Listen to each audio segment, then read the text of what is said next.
Hello friends, हमारे YouTube channel अड्डा 2020 में आपका स्वागत है। तो आज हम लेकर आए हैं एसएससी जीडी के लिए हिंदी का प्रैक्टिस सेट नंबर 18 लेकर आए हैं, जो एग्ज़ाम के लिए बेहद महत्वपूर्ण होने वाला है। तो आइए हम लोग एक एक करके देखते हैं। इसमें जो है सभी क्वेश्चन हमने सिलेक्टेड और एग्ज़ाम बेस्ड क्वेश्चन लिए हैं। तो आपसे पहला क्वेश्चन पूछ रहा है कि सही वर्तनी वाले शब्द का चयन करें। तो इसमें जो है हमको शुद्ध वाला बताना है कि कौन सा सही है इनमें से। तो ये शैक्षणिक शैक्षणिक जो है आपका कैसा, मतलब कौन सा शैक्षणिक ये शुद्ध है इसमें से। तो कैसे लिखा जाएगा शैक्षणिक, देखिए ये आपका हो जाएगा शैक्षणिक, ठीक है, ये हो जाएगा ये शैक्षणिक। तो इस तरह जो है ये आपका होगा। तो कौन सा सही हो जाएगा, तो ये ऑप्शन जो है सी जो है सही हो जाएगा, ठीक है। आगे हम लोग देखते हैं। आगे है इसमें भी जो है हमें शुद्ध बताना है कि अरड़े कैसे लिखा जाएगा, ठीक है। तो देखिए इनमें से कौन सा सही है, अरिण या अरिड़ी या अरड़े या अरण्य। तो कौन सा सही है, तो ये आपका अरड़ जो है इसमें जो है ये आपका सही है, ठीक है, ये अरड़ है। तो कौन सा हो जाएगा, ऑप्शन जो है सी सही हो जाएगा। आगे हम लोग देखते हैं। अगला क्वेश्चन है कि निम्नलिखित प्रश्न में दिए गए 4 विकल्पों में से उस विकल्प का चयन करें जो मुहावरे का अर्थ व्यक्त करता है, ठीक है। तो यहाँ पे जो है हमको मुहावरा बताना है कि भागीरथ प्रयत्न। भागीरथ प्रयत्न का मुहावरा क्या हो जाएगा, कम कोशिश करना, प्रयास न करना, थोड़ा प्रयास करना या भारी प्रयास करना। तो क्या हो जाएगा, ये भारी प्रयास करना, ठीक है, भारी कोशिश करना, ये आपका हो जाएगा सही, ठीक है, ऑप्शन डी जो है सही हो जाएगा। आगे की कमर कसना, ठीक है। तो कमर कसना का क्या हो जाएगा, हौसला हारना, तैयार होना, सहारा देना या दर्द होना। तो क्या हो जाएगा, तो ये आपका हो जाएगा तैयार होना, ठीक है, क्या हो जाएगा तैयार होना। आगे क्वेश्चन हम लोग देखते हैं कि आगे पूछ रहा है कि दिए गए शब्द के समानार्थी शब्द का चयन करें, ठीक है। तो यहाँ पे जो है हमें बताना है कि समानार्थी शब्द बताना है। तो ये सुधा, सुधा का क्या हो जाएगा समानार्थी, द्रव्य हो जाएगा, पावन हो जाएगा, वारी हो जाएगा या पीयूष हो जाएगा। तो ठीक है, तो क्या हो जाएगा, तो ये आपका वारी हो जाएगा। सुधा का क्या हो जाएगा। आगे हम लोग देखते हैं अगला क्वेश्चन। आगे है कि अमृत, अमृत का क्या होगा, ठीक है। तो ये यहाँ पे हमें क्या बताना है, ये समानार्थी। तो अमृत का क्या हो जाएगा, देखते हैं, अद्भुत, वसुधा, सुधा या अलौकिक। तो क्या हो जाएगा अमृत का, तो अमृत का सुधा हो जाएगा, ठीक है, यहाँ पे क्या हो जाएगा, अमृत का सुधा हो जाएगा। आगे क्वेश्चन देखते हैं कि दिए गए वाक्यांश के लिए एक शब्द चुनिए। यहाँ पे जो हमें वाक्यांश के लिए एक शब्द बताना है। तो बिना पलक झपकाए, बिना पलक झपकाए को एक शब्द में क्या कहेंगे, मेष कहेंगे, निर्निम मेष कहेंगे, पलक कहेंगे या निमेष कहेंगे। तो क्या बोलेंगे, उसे बोलेंगे निर्निमेष बोलेंगे, ठीक है, निर्निमेष बोलेंगे उसे, बिना पलक झपकाए हुए को। आगे हम देखते हैं कि जिसकी जड़ या आधार का पता न हो तो उसे क्या बोला जाता है।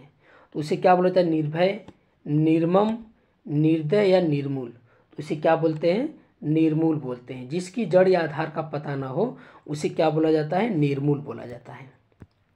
आगे के दिए गए शब्द का विलोम चुने। तो यहाँ पे जो है हमें विलोम बताना है। सौम्य, सौम्य का विलोम क्या हो जाएगा, ठीक है, सौम्य का विलोम क्या हो जाएगा, स्तुत्य हो जाएगा या उग्र हो जाएगा, निंदय हो जाएगा या सेवित हो जाएगा। तो क्या हो जाएगा, तो ये आपका हो जाएगा उग्र। सौम्य का क्या हो जाएगा, उग्र हो जाएगा। सौम्य माने यानी शांत होता है, उग्र माने क्रोध होता है। आगे हम लोग देखते हैं कि रिक्त स्थान को भरने के लिए सबसे उपयुक्त शब्द का चयन करें। तो इसमें जो है हमें सबसे उपयुक्त शब्द जो है इन चारों में से हमको बताना है। तो उनकी आपस में डैश हो गई। तो क्या हो गई, लपझड़ हो गई, गड़बड़ हो गई, खटपट हो गई या फटफट हो गई।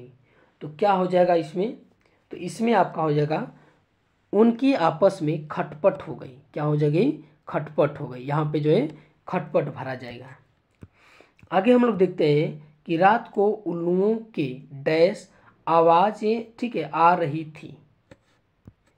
यहाँ पे की नहीं रहेगा, ठीक है, तो आवाज़ें आ रही थी। तो रात में उल्लुओं की कैसी आवाज़ें आ रही थी, टर, ठीक है, टर्राने की, गूंजने की, रेंगने की या घुघुआने की, ठीक है। तो कैसी आवाज़ें आ रही थी, तो रात में उल्लू कैसी आवाज़ें करते हैं, घुघुआते हैं। ठीक है, तो ये घुघुआने की आवाज़ें आ रही थी।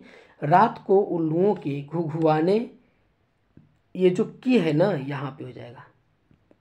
ठीक है, रात को उल्लुओं के घुघुआने की आवाज़ें आ रही थी। ठीक है, तो ये आपका सही हो जाएगा।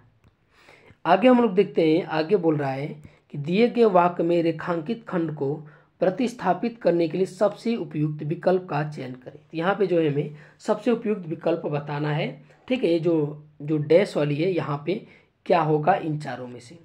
थोड़ी देर बाद वे वापस लौट आए। ठीक है, तो यहाँ पे जो है कौन सा आएगा। ठीक है, तो थोड़ी देर बाद, ठीक है, वे वापस लौट आए, वे वापस लौट आए, वे लौट आए वापस या लौटे आए। ठीक है, तो वे लौट आए, तो थोड़ी देर बाद वे लौट आए। ठीक है, क्या हो जाएगा, देखिए वापस आना भी वही बात है और लौट आना भी वही बात है। ठीक है, ये दोनों जो है कंट्रास्ट करें, वापस लौटना। ठीक है, तो लौट रहे थे और वापस आ रहे थे, तो यहाँ पे क्या हो जाएगा, तो वे लौट आए। ठीक है, थोड़ी देर बाद वे लौट आए, तो ये आपका सही हो जाएगा डी। आगे की वे नहीं समझेगा इसलिए वह मूर्ख है, तो यहाँ पे क्या होगा, वह नहीं समझेगा क्योंकि अंतः या इसके कारण। तो यहाँ पे क्या हो जाएगा, तो वह नहीं समझेगा क्योंकि, यहाँ पे क्या हो जाएगा, क्योंकि वह मूर्ख है। ठीक है, तो यहाँ पे क्या हो जाएगा, क्योंकि हो जाएगा। अब आगे हम लोग देखते हैं कि ये है पैसेज। ठीक है, इस पैसेज को पढ़ते हैं और नीचे जो है हमें आंसर बताना है। ठीक है, तो पहले हम लोग पैसेज पढ़ लेते हैं। तो प्राचीन काल में नारी का स्थान बहुत ही महत्वपूर्ण था। ऐसा कहा जाता है कि जहाँ नारी की पूजा होती है वहाँ देवता निवास करते हैं। मध्यकालीन युग से नारी का पतन शुरू हो गया। ठीक है, ये मध्यकालीन से जो है युग में, जो मध्यकालीन युग है, जो है नारी का पतन शुरू हो गया। नारी को दासी या गुलाम माना जाने लगा। नारी घर में ही कैद हो गई। 19वीं सदी में राजा राममोहन राय, स्वामी विवेकानंद, दयानंद सरस्वती आदि महानुभावों एवं समाज सुधारकों के प्रयास से नारी अबला से जो है सबला बनती गई। संपूर्ण काया पलट हो गया। नारी प्रगति के पथ पर निरंतर आगे बढ़ती गई। आज की नारी ने जमीन से लेकर अंबर तक अपना कब्जा जमाया है। नर और नारी रथ के दो पहिए हैं। रथ को सुव्यवस्थित चलाने के लिए संतुलन होना चाहिए और तो ही परिवार सुख से जीता है। शिक्षित नारी परिवार की उद्धारक है। ठीक है, प्रत्येक घर में नारी का सम्मान होना चाहिए। समाज में प्रचलित कुरीतियों को दूर करने में दोनों को एक दूसरे का सहयोगी बनना चाहिए। नारी का उद्धार देश का उद्धार है। ठीक है, यहाँ पे उद्धार होगा, अर्थात नारी को सदैव सम्मान देना चाहिए। ठीक है, तो ये था पैसेज। ठीक है, अब हम लोग नीचे देखते हैं कि क्या पूछ रहा है। तो पहला पूछ रहा है कि आकाश। ठीक है, आकाश जो है कौन सा शब्द रेखांकित शब्द का पर्याय नहीं है। ठीक है, तो ये जो रेखांकित शब्द है इसका जो है इनमें से कौन जो है पर्याय नहीं है। ठीक है, तो इनमें से देखते हैं, ये आपका अतल, अंबर, गगन या नभ। तो इनमें से कौन सा ये आकाश का पर्यायवाची नहीं है, तो ये है आपका अतल। जो अतल है ये आपका आकाश का पर्यायवाची नहीं है। बाकी जो है अंबर है, गगन है और नभ है, तीनों जो है आकाश का पर्यायवाची है। ठीक है, तो पहला जो है ये पूछ लिया आपका पर्यायवाची उसी पैसेज से उठाकर। ठीक है, आगे है कि अबला। जो अबला है, ठीक है, जो नारी उसमें था ना कि नारी अबला, तो ये आपका जो अबला है ये जो है इस शब्द का विलोम बताना है हमें। ठीक है, तो इसका जो है विलोम क्या हो जाएगा, तो अबला का क्या हो जाएगा, सबला। क्या हो जाएगा, सबला हो जाएगा अबला का। तो यहाँ से देखिए, यहाँ पे है ना आपका नारी जो है, देखिए जमीन से लेकर यहाँ से देखिए ये वाला जो है सुधारकों के प्रयासों से जो नारी अबला है, अबला से सबला बनती गई। तो अबला का मतलब कमजोर, सबला का मतलब मजबूत। ठीक है, तो अबला का विलोम क्या हो जाएगा, सबला हो जाएगा। ठीक है, अब आगे हम लोग देखते हैं। आगे पूछ रहा है कि एक दूसरे का डैश बनना चाहिए। ठीक है, तो यहाँ पे क्या होगा, सहाय या सहयोगी या असहयोगी या सहयोगी। तो क्या हो जाएगा, एक दूसरे का क्या बनना चाहिए, सहयोगी बनना चाहिए। ठीक है, एक दूसरे का सहयोगी बनना चाहिए। तो देखिए यहाँ पे था ना, यहाँ पे एक दूसरे का सहयोगी बनना चाहिए, ये जो भरना है ना इसी पैसे से ही होना चाहिए वो चीज़ें। ठीक है, तो यहाँ पे एक दूसरे का सहयोगी बनना चाहिए, तो यहीं से उठाया था फिलिंग द ब्लैंक और सहयोगी को हटा दिया था। अब आगे हम लोग देखते हैं, अब आगे है अगला क्वेश्चन कि मध्यकालीन युग में नारी की स्थिति क्या थी। तो जो नारी की स्थिति क्या थी, तो ये थी आपकी कैसी, दासी थी। ठीक है, मध्यकालीन युग में नारी की स्थिति क्या थी, दासी। देखिए ये कहाँ पर है, देखिए यहाँ पे आप लोग देखिए यहाँ पे। ठीक है, नारी को दासी या गुलाम माना जाता था, यही पर ना मध्यकालीन युग से नारी का पतन शुरू हो गया, नारी को दासी या गुलाम माना जाने लगा। ठीक है, तो ये जो है आपका यहाँ से लिया है। ठीक है, तो यहाँ पे जो है मध्यकालीन युग में नारी की स्थिति क्या थी, तो ये दासी।